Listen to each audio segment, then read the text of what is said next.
Magandang araw mga bata! Handa na ba kayo sa ating aralin sa Makabangsa Grade 3? Quarter 1, Week 1. Natatalakay ang mahalagang tao, lugar at pangyayari na bahagi ng kasaysayan ng buo. Halimbawa, barangay, bayan, lungsod, lalawigan, rehiyon na kinabibilangan.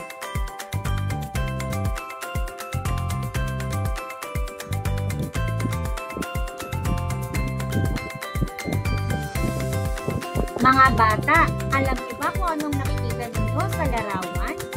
Sino na ang nakarating sa Imus Plaza? Ano-ano ang makikita dito?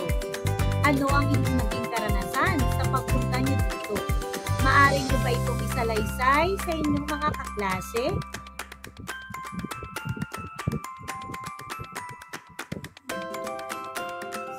Mga bata, alam niyo ba ang ibig sabihin ng kasaysayan? Ang kasaysayan ay isang salaysay ng nakaraan o nakalipas na may saysay. Sa simpleng salita, ang kasaysayan ay mga nakalipas na mga pangyayari na mahalaga o may importansya sa ating buhay. May mga elemento ng kasaysayan. Ang mga elemento ng kasaysayan ay karaniwang tumutukoy sa mga pangunahing bahagi na ginagamit ng mga historiador upang suriin at bigyang kahulugan ang mga nakaraang pangyayari. May apat na elemento ang kasaysayan. Ang apat na elemento ng kasaysayan ay sumasagot sa mga tanong na sino, ano, saan, at kailan. Ang apat na elemento ng kasaysayan ay sumasagot sa tanong na sino. Ang sinasagot ng sino ay tao. Ang ano ay pangyayari. Saan ay lugar. At kailan, petsa o panahon. Ngayon mga bata ay meron tayong babasahing teksto tungkol kay General Emilio Aguinaldo. Si Emilio Aguinaldo ay isang Pilipinong general at maghihimagsik at unang Pangulo ng Pilipinas.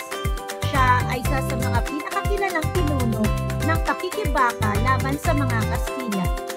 Namumuno rin siya sa ikalawang pandigma laban sa sandatahang Kastila noong taong 1898 hanggang maging kakampi ang mga Amerikano.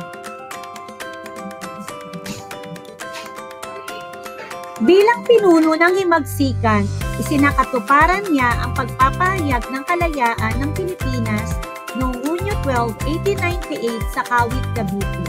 Siya ay tinanghal na unang Pangulo ng Republika ng Pilipinas noong Enero 23, 1899. Tingnan natin kung talagang naintindihan ninyo ang ating binasang teksto.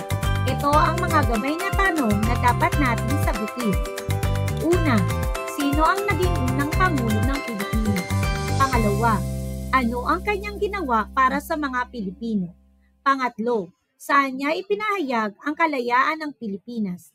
At pang-apat, bakit kinilala ang ginawa ni Emilio Aguinaldo sa Pilipinas?